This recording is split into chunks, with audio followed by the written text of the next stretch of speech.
weapon will prosper. No enemy triumph. He will not overcome. He can't scale these walls. Injustice will not win. Hell's gates will not prevail. Not on my time. Not on my watch. I am a watchman, and I take my place. As I wait, I will keep the faith. 'Cause I am a watchman, and I stand my ground. But if I never see it, I will stay the course.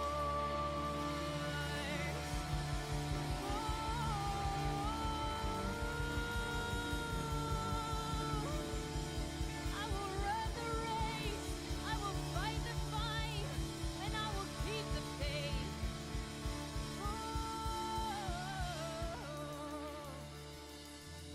I keep my eyes fixed on you.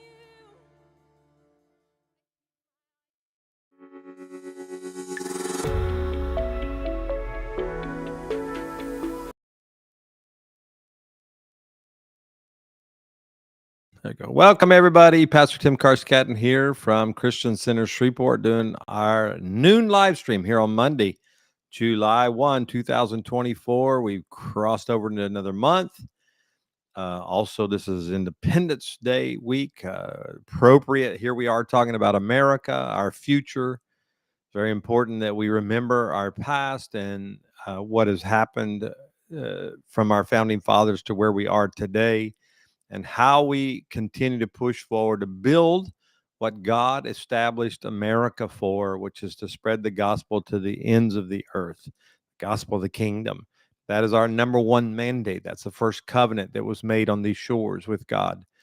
Then we've been building on that for 200 plus years, 400 really, if you go all the way back to 1600s when those covenants were made.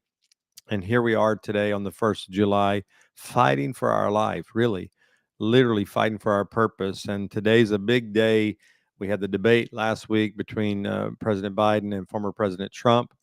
And I have guests today, Zachary, my son, and then also Randy Grigsby, our resident historian. Before we came on the air, we realized that there's nothing we could study for to prepare for this topic today.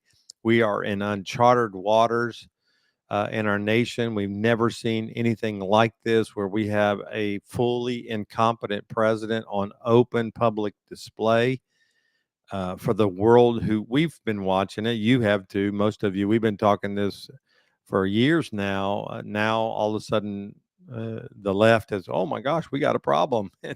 I don't know what hole they came out of, not seeing this for this long, but that's where we are. These are the last days. I believe that. Rick Joyner had a word recently from the Lord, and the Lord said, we really are in the last days. This is something that's very critical. In Matthew 24, he says, you'll be hearing wars and rumors of wars, and see that you're not frightened, for these things must take place. But that is yet not the end. Nation will rise against nation, kingdom against kingdom in various places. There will be famines and earthquakes, etc. They're merely the beginning of birth pains, and we are seeing them. And birth pains, if you've ever had a child or been with a woman who has, they increase the closer the birth of the child is. And that's where we are. We are at that place. Just a couple of things. We always want to cover Israel first. We want to make sure we pray into Israel for them as well. The war looks like it's wrapping up in Rafah, other than they're talking about incursions and to deal with the tunnels. They said there are so many tunnels that lead into Egypt. They don't know how to solve them yet. They say they go down in the tunnels, and they have so many branches, it's almost difficult to find how many tunnels. And that's where all the weapons from Iran and other places have been coming into the Gaza, is through the Egyptian border. So we need to pray for them, pray for the leadership, Prime Minister Netanyahu, and especially for those that are betraying him in his own party, in his own cabinet, things like that. Pray for him, especially in this hour. Hezbollah war is heating up. Everything is geared toward that. You're watching troops come from all over the Middle East to support Hezbollah. We put it on the Pipeline Report, an article where the Arab League removed Hezbollah's tag as a terrorist organization, and that has to be because if they were to support and fight with Hezbollah against Israel, and they had deemed them a terrorist organization, then they also would be deemed terrorists. So they had to change their standing. And so they did. The Arab League voted to no longer determine Hezbollah a terrorist organization, which they are, but that's what they did. The airport at Beirut, from what I understand, is packed. People are leaving in droves. Their nations are telling them to get out now. So obviously the preparation is there, as well as the Americans, this administration warning the world that Israel has a plan. We can debate that. We talked about that last week, but that's on the table as well. So we are looking at a war that's probably going to happen. They cannot continue to allow the bombing in northern Israel. Golan, I think there was 14 people injured today with some bombs that came from Hezbollah in that area. So we're going to see another battle here. But now you got the Middle East as well as other countries sending soldiers to fight. So it's not going to be just fighting against Hezbollah. You're going to be fighting against most of the Arab world, if you want to call it that, as well as other countries, possibly Russia and others. So it's you'll hear wars and rumors of wars. This is the hour that we're in. I think it's incredible. Before I bring the guys on, I do want to. I was reminded Heath Young spoke for us yesterday in our service, and he reminded me of an old prophecy I sent him years ago. Not that I had it, but it's an old prophecy from 1968 that is coming to pass right now. If you saw the elections in France yesterday, we'll talk about that for a second. This lines up with that. This was a 90-year-old woman from Norway who gave a prophetic had a vision, and gave a prophetic word. And she's very vetted. I read the article. She's very vetted, very well known as a godly woman, accurate prophetic voice. But she saw. This is what she said. I saw time just before the coming of Jesus, the outbreak of the Third World War. I saw the events with my natural eyes. I saw the world in kind of a globe, and I saw Europe land by land. I saw Scandinavia. I saw Norway. She's Norwegian anyway. I saw certain things that are going to take place before the return of Christ, just before this the last calamity happens, and calamity like that we have never experienced before. Now, she had four things. I'm not going to read them all because I'll just briefly tell you. Number one, she saw but the third world breaks out. There will be a detente, she says, which has never happened before. There will be peace. Now, in 1968, there was no peace between superpowers. We were in the Cold War. She said there will be a peace, the superpowers from the East and the West, and there will be a long peace. And we've been in long peace now. That word has already come to pass. And she's in the period of peace. There will be disarmament of many countries. That's happened, and also Norway, which has happened, and that Norway would not be ready for war, which is true. They're not ready for war. The Third World War will begin in a way no one would have anticipated and from an unexpected place. Then she saw lukewarmness with the parallel that will take place among the Christians. She saw a falling away of Christianity and just a lukewarmness in the body. And if you keep reading here, it says, because in verse 12 of Matthew 24, because lawlessness is increased, most people's love will grow cold. So that word absolutely is coming to pass. It says the important thing she said the important thing will be to have success, to be something, to have material things, things that God never promised us in that way. I shared a word yesterday in my congregation about abundance and what that actually looks like, that you have enough to fulfill what you're called to do. Then she saw a moral disintegration. She saw it through the media. She called it television stations in 1968. It was sex on television, et cetera, et cetera. That's already happened. And then the last thing she saw was, she said this was in 1968. You understand, there was no immigration in Europe at that time. They did not allow immigration, rarely. But she said people from poor countries will stream into Europe. Um, and so there's no way she could have known that. They will come to Scandinavia and Norway, which they have, and many of them will begin to dislike them, and they will become hard toward them. So the nations will become hard toward them, and they will be treated like the Jews before the Second World War. And so then the full measure of our sins will be reached, and protested on the issue of immigration. She said, I did not understand that. That's what she said. Tears streamed from her eyes. She said, then she saw like disasters all across the world, water being contaminated, etc. She saw all this. I'll put the link up in this way. And she said it gets so bad that many people will flee to poor countries to get away from wealthy countries in order to survive and some of these hardships, and then they'll be hard on them when they get there. Now, this is from 1968. I'll put the link up here. Now, I bring that into light because of what happened in France yesterday. I'm sorry, I'm trying to do two things at one time here. In France yesterday, where the far right was elected, the majority, they're going to have another vote next week, another runoff, and it appears that the Macron and the party in France is going to fall, and a right wing government is going to take over. These are a little bit radical. Le Pen is called, and it's going to be pretty dangerous. They're anti-Semitic at some level. I mean, obviously, they believe a lot of things we believe, but ultimately, they go too far on certain issues. The prime minister is, I read the bio on the potential prime minister should they get the majority, is a 28-year-old, but Valera, I think his name is, to come in. He's never been to college, never had a job, just good looking, articulate, young people. He's a TikToker, video game guy, but very articulate. The way they described him, he was an open shell, an empty shell, I should say, and the leaders of Le Pen just have molded him. He didn't have any ideology, didn't have any really political views prior to them getting hold of him, and now they have formed him into their little voice, and that's kind of scary. Of course, Macron's evil, so it's like one of these things you don't know what to do, but that's chaos. Riots are already breaking out in France from the far left, Antifa, groups like that. So France is that, and of course the Jews. The rabbi is telling everybody to get out. That if either way, it's not safe for them anyway. It's one of the largest immigration to Israel from any nation is France anyway, and now you got this issue jumping in there. I'm sorry it took so long.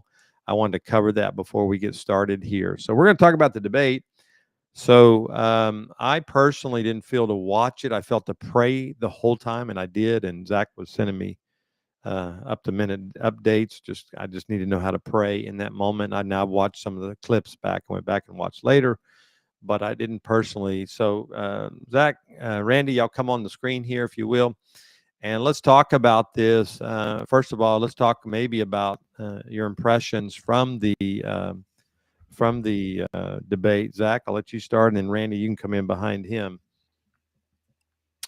Yeah, the obviously, I think if anybody watched or heard anything about the debate, you would know that between the two candidates, obviously Trump came out ahead. It doesn't mean that he necessarily won the debate in a policy standpoint of view, but you know that he is a viable candidate for the next 4 years. Whereas with Biden, obviously, it's what behind closed doors, Speaker Johnson and other Republicans have been saying, and the mainstream media. That was not a cheap fake, as Jean Pierre liked to say.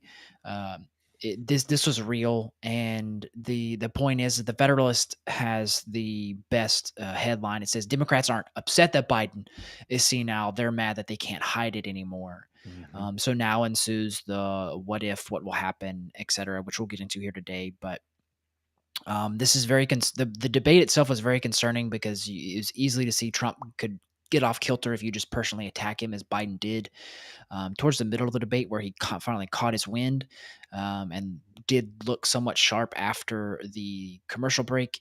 But attacks on Trump are the things that work. You'll probably see that more in the future. And in Trump, unfortunately, for whatever reason, did not have great policy responses, wasn't able to articulate them very well. He was obviously the most presidential of the two, which was a good thing to see. But now I think the benefit in the long run we'll be able to see is can Trump come back and articulate his policies no matter who the potential other candidate is, because he still has some, in a sense, some persuading to do to the non-Trumpers, the potential left wing voters who are undecided right now.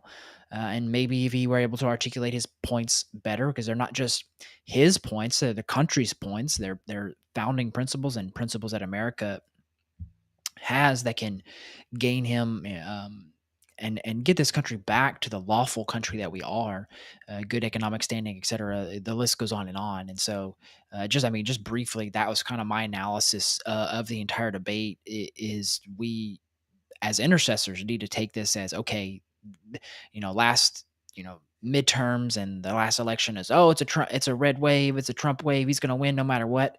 It's in the balance, and we can't think just because he's the most viable candidate that Democrats won't do anything and everything in their power to find a way to make sure, let's say Biden does hold out um, past November, then okay, you still have an issue at hand, and then you have the issue of there's a huge voting block of Americans who are potentially going to vote for Biden. Let's take the two men out of it. Is there's millions of people who have a decision to make, and that's kind of where in my opinion, our prayer focus needs to be.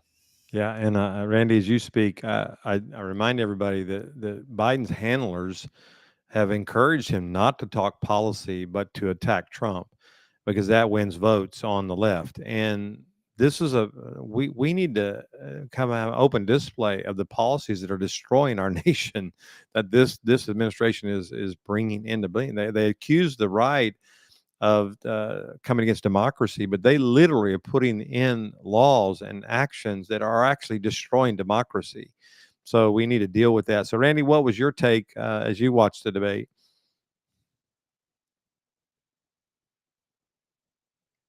We may be having some internet connections with him. Let me see, put him on this one. Can you hear us, Randy? Make sure your microphone's not muted. Make sure your microphone's not muted there. On the bottom, there you should see a little microphone. He's good. You can hear him? Yeah. Well, I can't hear him, but Okay. he's good. Keep talking, brother. Yeah, we're not hearing. Why don't you reconnect? Yeah, why don't you try to reconnect there? Again, this is where we'll try to get him back on here. I think it's important. His voice is very important right now.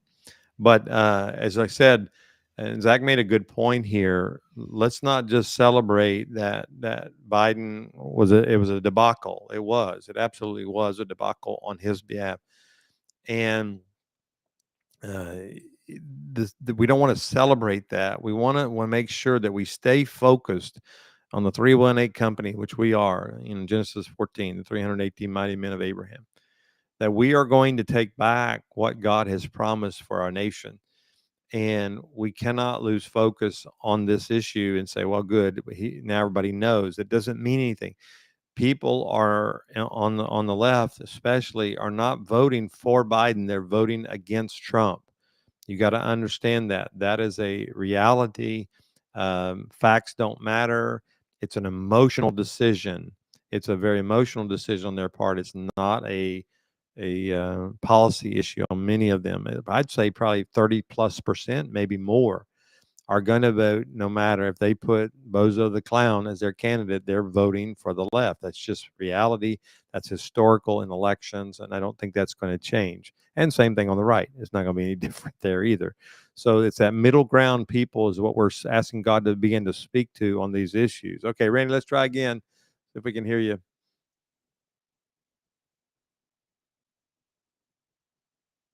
Go ahead, brother. Wonder why his mic's not working.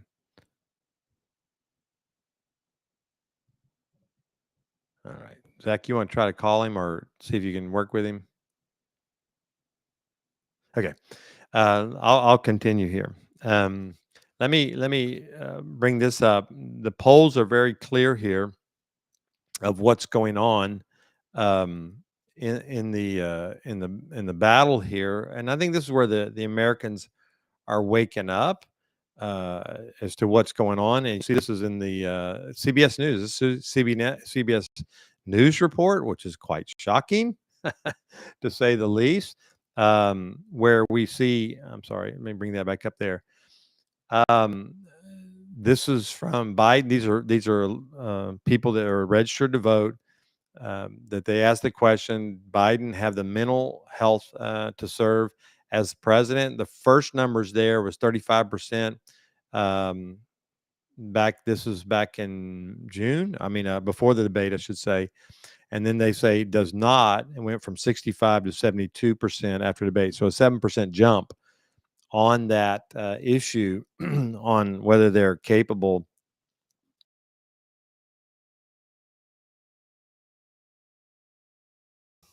All right, so we're having major technical difficulties today. And one of the things he was pointing out is obviously Americans are finally starting to see the issue that I think everyone has been able to see behind closed doors.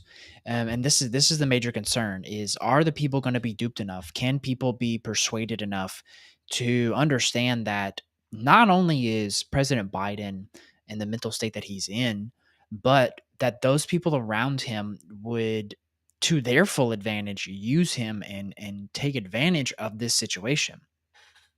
This is where we have to realize, okay, who are these people who Biden has surrounded himself with?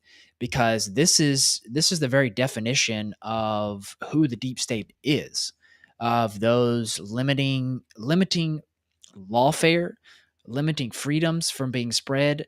Somebody asked a question about, did we see the ruling on the Supreme Court? We did. Everything's coming out about this. This is justice, true justice, lawfulness that is coming forward, and something that, because of Trump's presidency last time, you saw him appoint these justices who are now ruling in favor of Yes. the laws within this country, the Constitution. This even goes back to last week in the Chevron case where they came up with their rulings.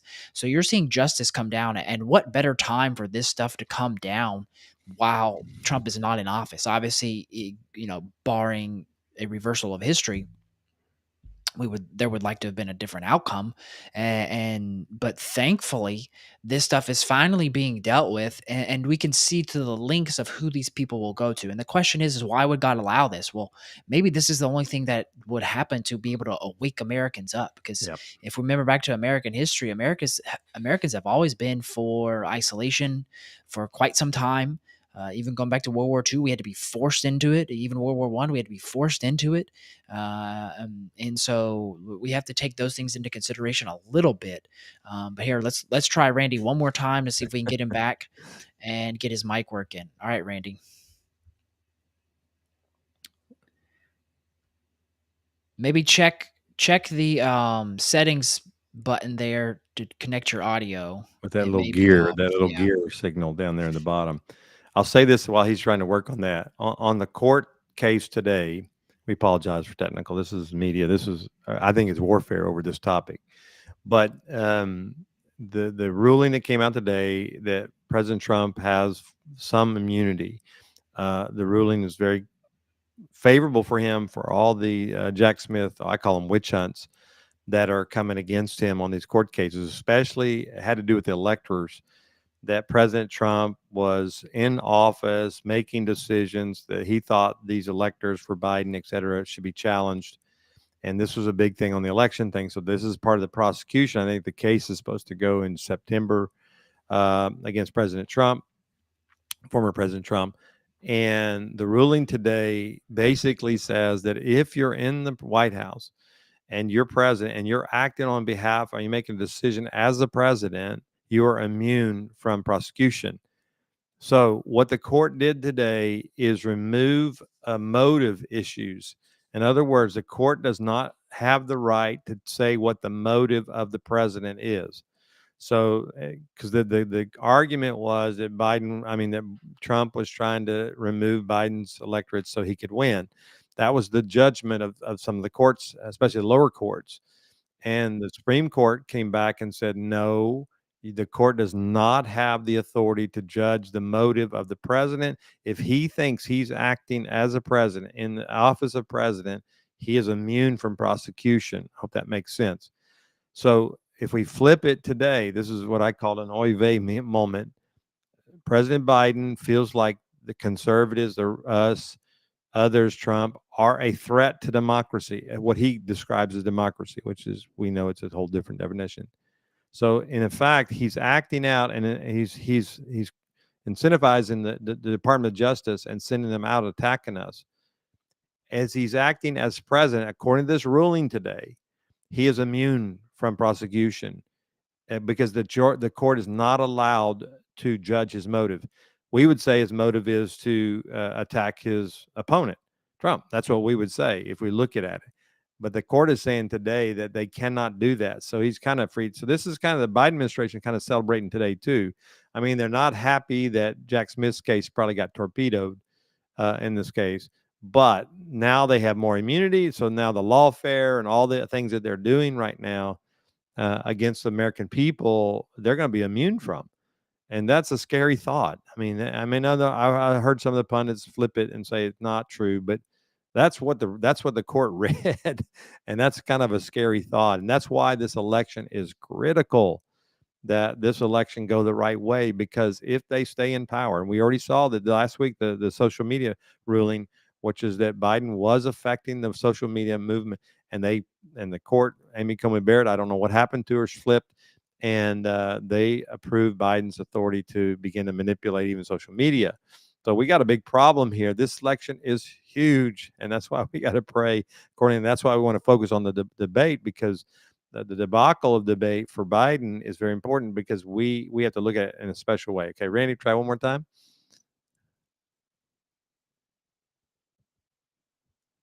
We are just, I don't know. He is from Minden, Louisiana. Maybe it has something to do with that. I don't know what to tell you, Zach. Maybe there's another way we get him on. But let me shift here.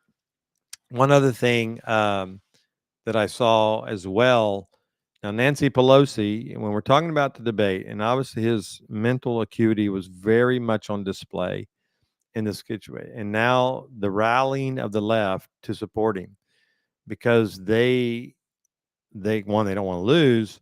But I want you to listen to this. Was an interview that she had. She attacks Trump's mental acuity, but listen to her speech actually slurs in the midst of this, and while she's trying to defend President Biden. This is a scary, scary thought when you think about that. Let me pull it up here. Let me get the bigger screen. You can hear Miss Pelosi talk.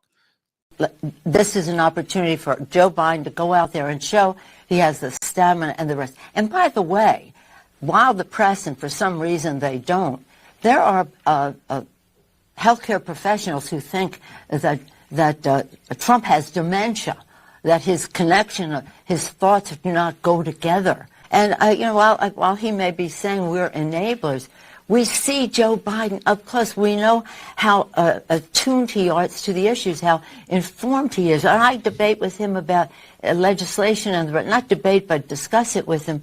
He's right there. So in any case, it was a bad night. Let's not sugarcoat that. It was a bad night. It was a great presidency. This is an opportunity. Okay, so it was a bad night, but a great presidency. That's what she's saying. And that's you got to understand the narrative. That's the narrative of the left, is that okay, we had a bad night, that's all it was. So they're going to put their hope on the next debate, and that maybe they can prop him up. And Congressman Clyburn, I think he is from South Carolina, he said, well, he just over prepared for the debate. He had too much information. Well, as a president, you should have all the information. Look, I couldn't withstand that weight because I'm not called to be a president. So I would stumble too, because that's not my call. And I want to put that in a context. If you're not called to be in that office, then you're not going to be able to handle that office. And that's what we're seeing here. We're seeing somebody who's not called to be there, and therefore they can't carry the weight. Look, I have great compassion I forget things sometimes too. You know what I'm saying? I have great compassion on dementia patients, on people who are aging and struggling with their memories and struggling with the physical attributes that come with all that. I once said, this is sad, and some have said it. This is elder abuse. That his wife, Jill, was the one pushing for this mainly. That's what seems to be the point here. There was an article yesterday that they were all meeting at Camp David to talk about whether he should stay in the race or not. But actually, we found out today that wasn't the meeting they were having. She was going to be on Vogue magazine, and they were there doing Botox and makeup and hair and all that. And she came out today in the Vogue magazine article, and that was what that weekend was about. So it's hilarious to watch some of these things that are going on behind the scenes. But here's our point, and Zach, if you come back whenever you're ready, here's our point. Prophetically, let's stay in our lane as a Christian group, as a prophetic group, which we are. Let's stay in our lane concerning what the Lord has spoken. Let's not get caught up in the hype of what happened. Let's not get caught up in the fact that what we've already known and seen was on public display. Okay, it was. The prophetic so far is, and I had a dream. Many other people have prophetic words. Chris Reed's the one we played a lot, that he will not finish out his term. And mainly what we are seeing, what I saw was for physical reasons, not because they removed him as a candidate, but I saw him having physical problems. Chris Reed saw that he died and that Kamala Harris was in the office near the end of his term. So these are prophetic what we're seeing. So let's stay in our lane unless God gives new prophetic and something else. Let's stay in that. Let's pray accordingly to that. Let's see what we can do. Okay, Randy, we're going to try one more time.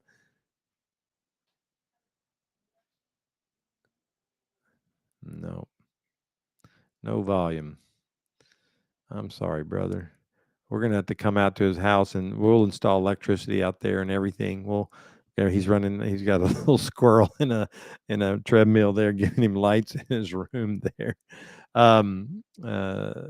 Okay, let's try Zach, if you can pop him out since he can't speak. So let's talk about the prophetic here. Like I said, where we're going, we're going to pray accordingly to that. Again, I say this: him staying in the race is probably the most important thing we can have right now. Now, I am deeply concerned for our nation. Now, what this has revealed is that our nation is not being run by this man. The office now has admitted that he has a 6-hour window a day that he can actually function somewhat in the White House. His aides have kept most of his staff away from him. This is the reports that are coming out now. So these handlers that are around him right now are the ones who are controlling him. Anyway, and they're not allowing the staff to have input into him. We know these are a lot of left-wing climate change people, all the transgender movement, all those are the people that are around him mainly. That's why we have those parties at the White House where we see the like we saw the transgenders and the nudity and all the different things that are going on, because of that's who's near him. But they believe that he has like 6 hours a day, and then after that he fades off and they can't really get any work done with him. Well, so what does that tell us? That tells us he's not really running the White House. He's not running the country. What we see here is there are others doing a who. We don't know. I can guess quite a bit, but this is what we're dealing with right here and right now.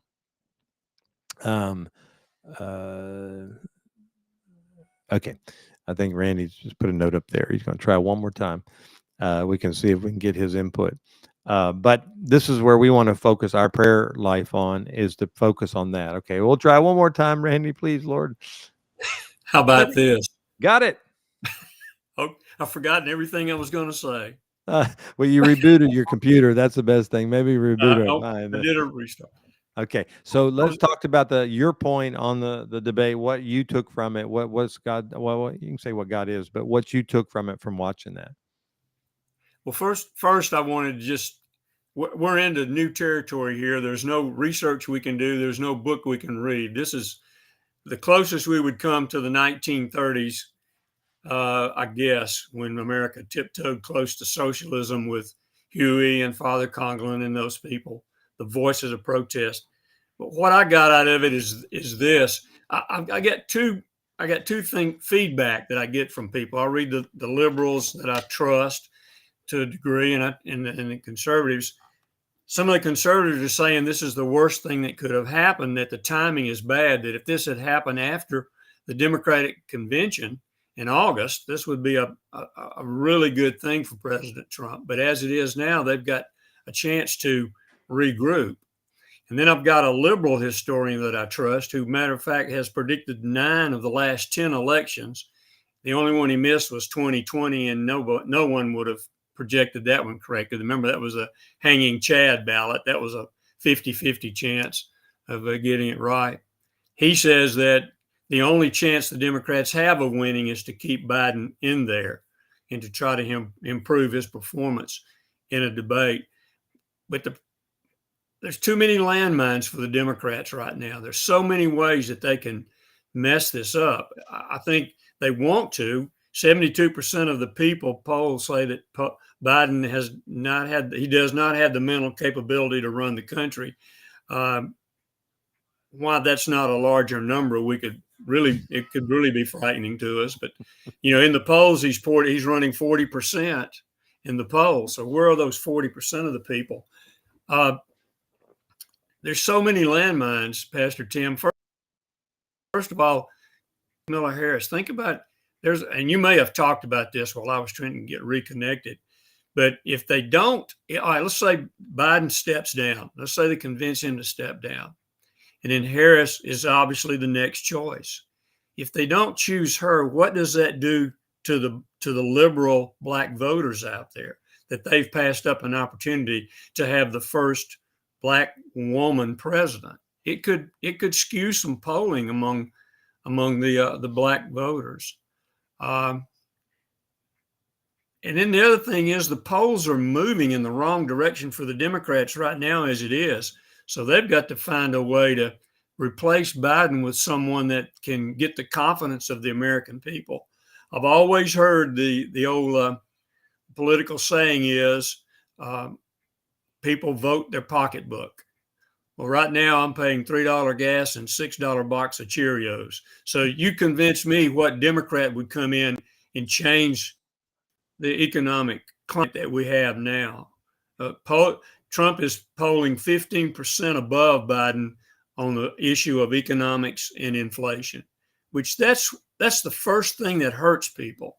And let's be honest, most American people are not having the conversation you and I and Zach are having today. Most American people are out there living their lives, and they're worried about, I don't know, Kroger or Brookshire's now with wife and spend what they spend when it's just Joyce and I and what I can just go pick up, and be amazed at how much this inflation is eating us up economically. We are no longer oil independent as we were before the 2020 election. There's a lot of things that the Democrats could get wrong and totally, lose this thing altogether. And I'm going to say this, we're looking at it, and the discussion we're having is that's if the election landscape is a level playing field. And a lot of people don't know how much they may want to tinker with the numbers and everything.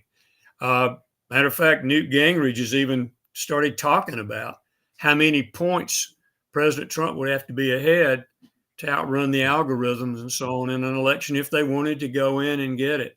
The Democrats are in a jam right now. All the Republicans have to do is, keep skating along like they're going. The polls are moving.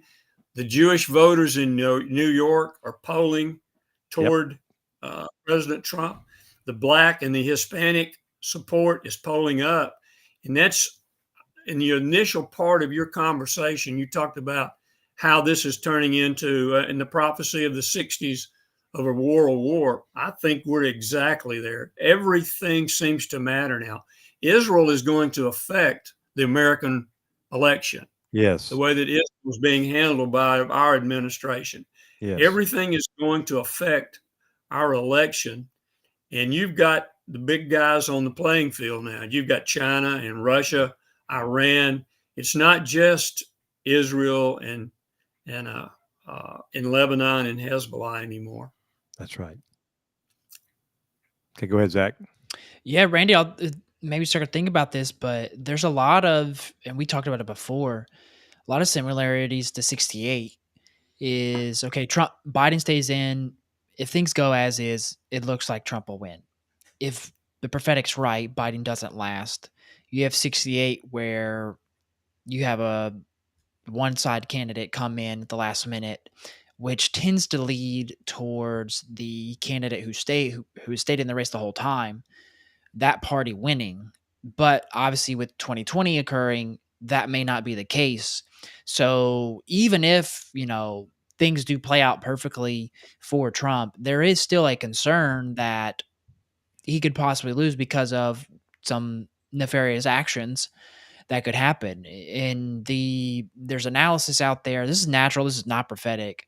That this is what the Democrats wanted in totality, because they have Democrats have a problem, which is the Biden family problem. This weekend, supposedly they all huddled together at the beach or Camp David. They're not really seeing different reports that Biden family, Hunter Biden and everybody and Jill Biden are telling Biden to stay in the race, don't give up. I mean, that's elderly abuse. I mean, we can all see it, unfortunately.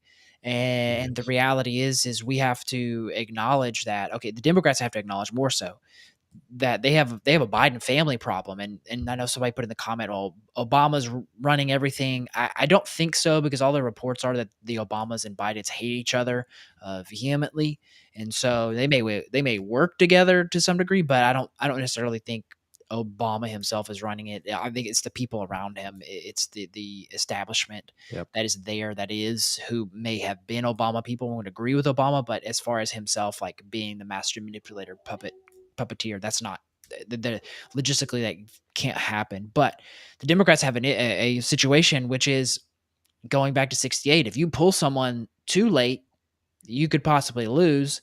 Now Trump's the catch, the here, where if you pull someone who can articulate very well, Trump, going back to this debate, he's showing he didn't really articulate his arguments very well.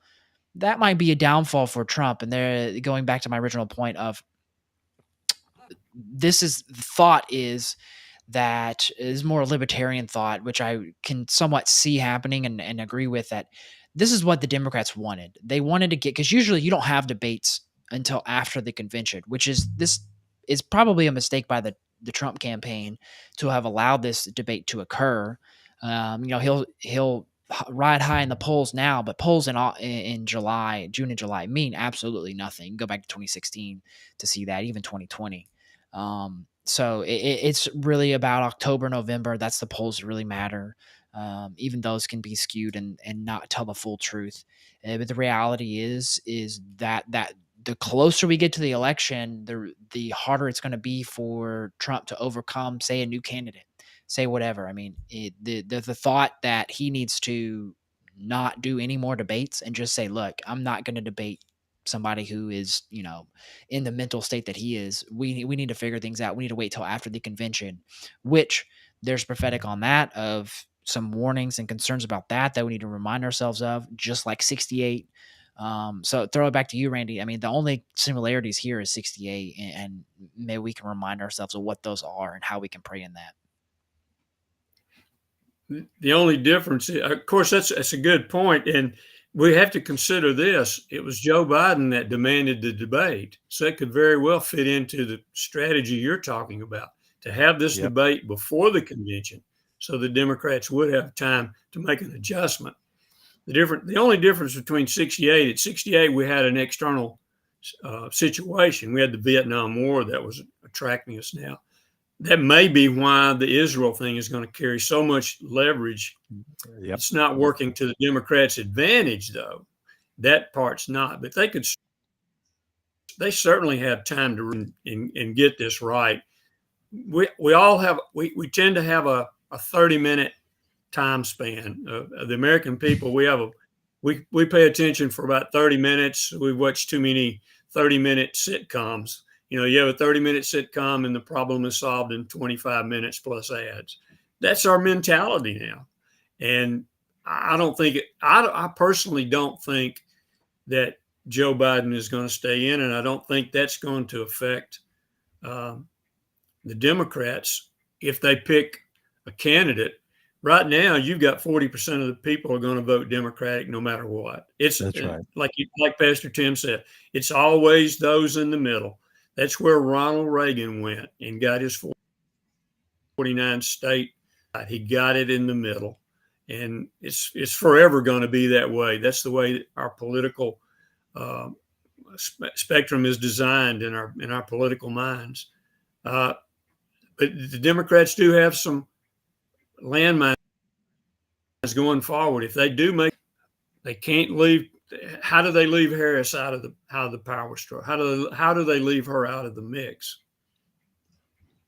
Yeah, you got a problem, and now you're seeing down ticket issues that's very important for us because we'd love to see the Senate and the House grow, number one, but the Senate flip as well.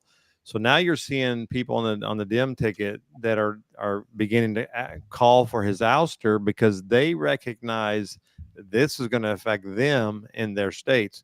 So I tell you this: when you pray for these states, especially where these Dems are throwing Biden under the bus, because that means they're in trouble. They're in trouble in their states. Ohio's one. Other places are where the swing states are, where we can actually flip a Senate seat or we could flip some congressional seats and return us back to maybe some more conservative views.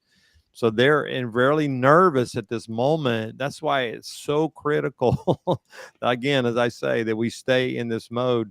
We stay in this vein here where that stay in the race. I think they got too many legal loopholes or legal issues to jump over just to replace him. From everything I've read, Biden has to step aside. They can't just like vote him out. He has to sit down. He has to say, no, I'm not going to be president. And then what do you do with the electorates who voted for him or voted for somebody else?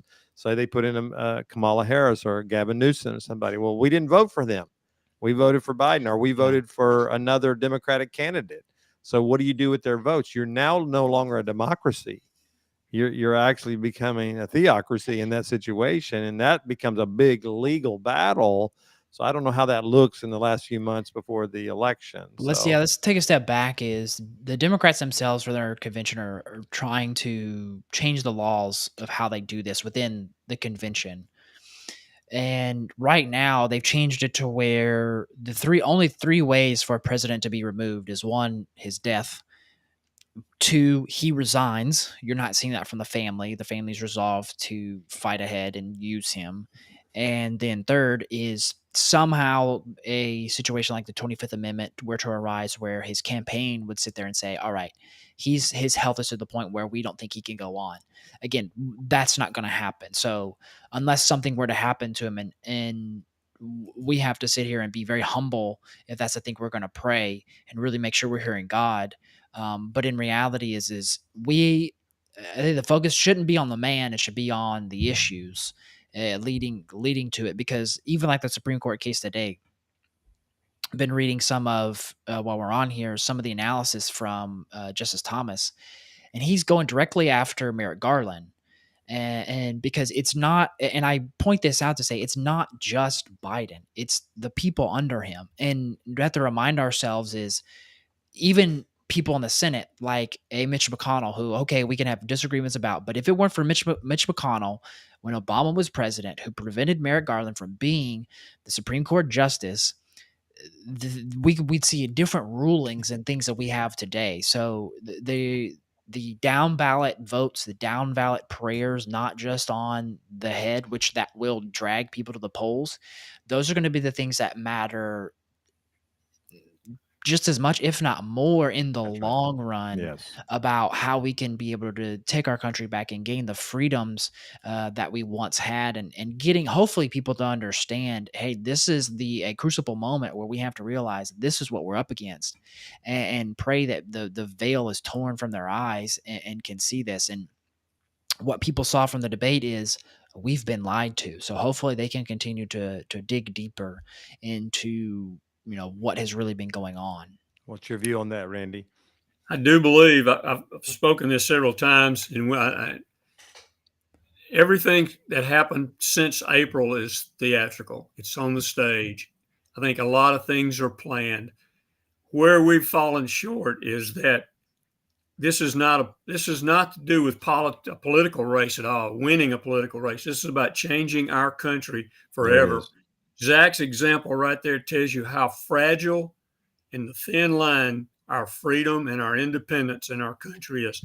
One man, one senatorial leader, one man that's being nominated for Supreme Court justice. It goes away rather than it happens. And look how much that's changed. I don't think most people realize the critical danger that we're facing right now. And I can use one historical example, and that was Roosevelt in the 30s. He wanted to change our economy with the New Deal, and he did it. We became a more liberal nation because of that. But there was an outside influence, that thing called the Great Depression, and Yep. that changed the American people. But they trusted Roosevelt. But think about this. Once he won, Wendell Willkie, the man he ran against, the Republican, became his ambassador, worked in the Roosevelt administration. That's the kind of politics we were dealing with then. Can you imagine a Republican working in the Biden administration at a high level now? You wouldn't see that happening. So that's where there's such a thin line here. And the Democrats, if they get it right, it's not about winning a political election in 2024. It's about continuing to change the country that we see, that we sadly witness as what's happening to our country in our moral fiber, Yep. in the politics. Just think about this. If you do rule that a president. Yeah, we lost him there, and I know what he's ruling about. That if he's immune, if that's the topic he was going to go after, if he's immune from prosecution when he is acting out what he says is a presidential act, and he could be shutting people down, he could be shutting the internet down, he could be shutting all sorts of things. Zach, let's close out with this. Let's talk about what is at play. What are the tools? If they see the writing on the wall, they're going to lose. What are some of the things they may try to pull out of the bag to affect this election? Yeah, the things that are out there publicly are obviously doing what they did 2016, not to the hard extent, but more so 2020, where they do the online censoring. That's why last week's ruling was very crucial and sad to see. This goes back to 230 issues that I think most politicians don't comprehend because they don't live on the internet, and Yeah. most of them, the internet is after their main adult stages have passed in the 90s, so they were already well established in their roles and their beliefs and understanding of the worldview. And late 90s, early 2000s completely shifted that. I don't think they can even comprehend AI and what it can do. Their staffers might to some degree, but even some of them aren't necessarily the most technology savvy.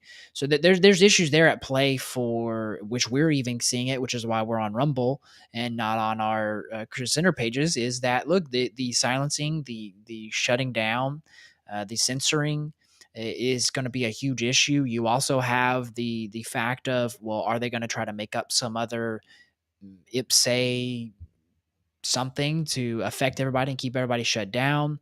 The big issue that is still out there that has not been dealt with, that we warned about earlier this year, is that the states, at the time before things ramped up, should have dealt with mail out balloting and ballot harvesting. And what did you end up you saw pretty much every single state do one, nothing. Yeah. And then two, you saw some Republican states do the same thing that Democrats do, and they're starting to gear up and say, all right, it's illegal, so let's go do it. That's it. And the question is can you compete on that? And there's the thought of, well, you have poll watchers, you have all this, but if you have a case like what happened in Detroit, where you have cameras there, people watching, and then they just put up signs to block the cameras, and nobody look, nobody investigate. And this is the thing. This is the big issue that you see, is that it was brought to Bill Barr's attention when he was Attorney General, and he said, "Well, I've found no evidence." And this goes back to the Arizona case. This is where I think Chris Reed's prophetic is very crucial. Is that when I was doing my podcast and I had time to do it, we were following the Arizona case relentlessly. And the issue that you saw there was an Obama appointed judge on the case of the Maricopa County case. He was going to allow the systems and procedures to be investigated. And then somehow magically they found somebody who caused him to have a relationship that where he had to be removed. Then they put up a Bush appointed judge who then shut down the investigation and allowed the line to come out, and Bill Barr quoted it, which was, well, when you actually look at the facts, you're not able to see anything, so we can't really determine that anything was nefarious in the way that we think that it is. Well, the issue is that you're not even allowed to look at the back end systems, which they say was protected, because if these people, because they believe some of the people who were there were their competitors, which the reality is it's not that difficult to know how to count votes. And you go to France, look at France and pretty much every other country, Brazil, they're all able to have non electronic votes happen. It's a day of, you vote in person on paper, and they count the paper ballots. We're not that dumb as Americans to realize we can count, okay, you're for this, you're for that. And so we have a major issue on our hands, and those are going to be the issues that you're going to have to really pray. But the only thing that will overcome that is the fact that if believers, one, will get registered to vote. There are huge movements out there that they're getting involved with churches, which I think is a great thing. And then go vote biblical moral values, Judeo-biblical moral values. And then there's a whole debate of, some churches and church groups believe, liberal progressive policies, others don't. So this is where we need to pray for people to get registered and to go vote. If we'll go vote, any amount of cheating that they do will be so overcome by the fact that in a bigger states, even smaller states, not only for the presidential elections, but even the down ballot, you can start seeing the tide. Because everybody's saying this election is the most important election. It is, but we also have to think, for somebody my age, is, look, I got the rest of my life ahead of me. I can't get so burdened down and bogged down and not have fortitude and endurance for the future. Is we got to understand that even if we're old, we got to have fortitude for, okay, you have 20 years, 25 years, 30 years, 40 years left. All right, we got a long time to go. That's a long time in the span of things. So we have to understand we have to have fortitude for not only this season, but the next, to be able to help ourselves in this current season, but for our kids and grandkids in the future. Amen. And so we have to be mindful of that and understand this is, you talked about it before, Daniel 7:25. Yep. How the enemy's trying to change times and seasons and wear down the saints. That's all. That's pretty much everything that's generalized, summed up what's happening right now. We can't lose faith and hope in that. That's it. All right. Thanks, Zach. And Randy as well for being with me today on our noon live stream, our pipeline report. We're probably going to, this is our month sabbatical at church at Christian Center, where we're not having regular services. We do Sunday morning service. That's it. Our weekly events are not. We're going to do online as much as possible. We may do some extra ones. We'll pop in on topics like this. So kind of watch our platform, our pipeline report page on YouTube. I mean, on Facebook, as well as when you on Rumble or on YouTube, what you're watching, make sure you hit the notifications so that when we come live, you'll get a little note on your device that says, hey, Pipeline Reports live, and you can catch us then. If not, catch our replays as well. I do want to take communion. I just think this is such an important moment in time in history. I'm not celebrating. I want to be really careful. I'm not celebrating what happened on the debate as far as what happened to him mentally. And I'm grieved that they're forcing him. I think if he had his acuity, I think he would be embarrassed to think that his family and his aides have pushed him out there in this situation. And I pray for his healing. I pray. I had a dream. I remember I told you this a couple years ago, and the Lord gave me a dream, and I saw him in the White House, and he asked me for prayer, and Biden did. He said, "Would you please pray for me? My staff takes advantage of me in my moments of dementia." And they would, and in my dream, he'd have these moments of dementia, and they'd put papers in front of him, and he'd sign them. He didn't even know what he was signing.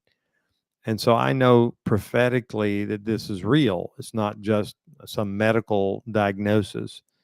This is what I've seen in the spirit. And I pray for our nation to be safe in this hour. Thank God for a military that probably is monitoring this as well and making sure that our nation is safe. Thank God for that. We do have a lot of checks and balances in place. But first of all, we have the blood of Jesus and his body to protect America. That is our only hope. Regardless of what we talked about today, this is our hope.